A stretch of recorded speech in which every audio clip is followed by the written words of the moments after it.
In order to demonstrate how state management works within the canvas, I'm returning to the previous demo where I showed you how to draw rectangles on the canvas.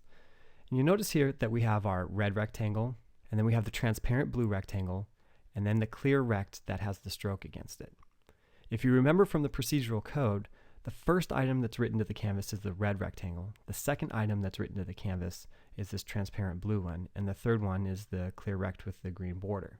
Now what I've done is I've applied some of the transformations that you've seen in some of the previous demos. So I've got rotation, scaling, and even a translate applied to this item.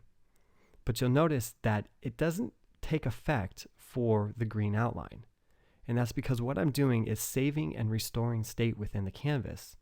So I can do some initial processing, I can save the spot that I'm at, I can change things around within the canvas, I can render out some new shapes or do whatever I need to do, and then I can restore the state back to where I was before so I can continue on without having to worry about resetting every specific setting that I've changed within the canvas.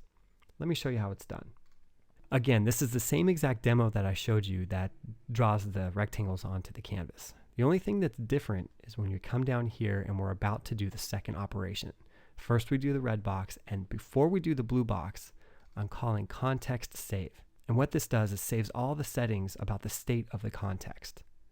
So I can save the state of the context, and then I can call translate. I can then call rotate and scale, then paint out my rectangle that I want. And once I'm completely done, when I call restore, whatever state the canvas was in at this point, after I'm calling restore is the same state it will be in when I continue to go on.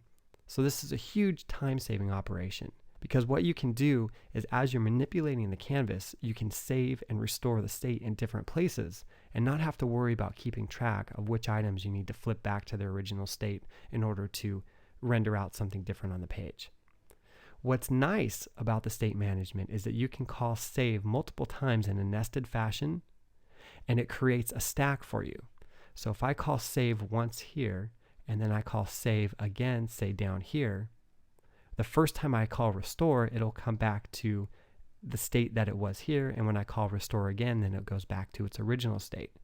So that stack allows you to save the state in multiple different places and then go back as far back as necessary in order to use the canvas with the appropriate state settings that you need.